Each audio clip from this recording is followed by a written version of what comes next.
That's the real experience. It looks really glamorous. Like until I ever attended anything and, I always looked at it as like, oh my gosh, it's so glamorous and everyone's there and everyone must be friends and everyone must know each other because they all, but then you're not saying that and neither is, and anytime I've ever been on a red carpet, everyone's anxious and everyone's nervous and that's the real experience. Like walk us through for people who may not.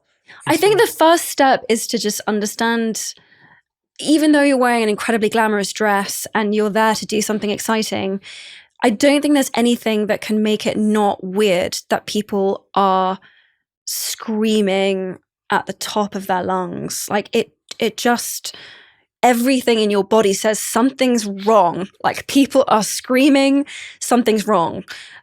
But then you have to try to pretend as though this is all normal and you're unfazed. So you have like two things going on. One, you're like navigating this like sensory overload that's like telling you, oh my God, something is really wrong. Telling you how to pose, telling you where to look, telling you. Yeah, so you're trying to navigate, okay, something feels wrong, but I need to also simultaneously make it seem as though I am the most graceful and the most calm I've ever been in my whole life. And I need to like pose for this person and there's 50 different cameras and I need to make sure that I look perfectly into each and every one. And I probably will have had 4 different notes from the stylist about how I'm supposed to stand and what I need to do for the dress. And then I've got like 25 different talking points from the movie of like what I need to get across and also avoid saying or talking about. And so you're like, you need to be thinking about that. And the juggle's crazy. And then I think everyone is in this like kind of jumped up state. And so like trying to have a normal conversation with anyone is basically impossible because you feel like an insane person.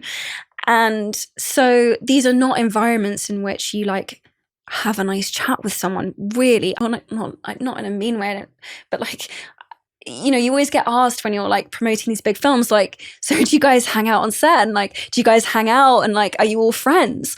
And everyone sort of like nods enthusiastically. But the truth is no one has seen each other outside of work, like very, very, very rarely. Mostly because the schedule is insane. Everyone's so tired that when they get any time off, you're going straight back to your hotel room to try to like claw in any piece of rest that you possibly can. And like, I don't know, like friendships require time and trust and presence, and those things like very rarely come about. I think that's the part that starts to feel icky after a while, is like you have to pretend that you're all best friends.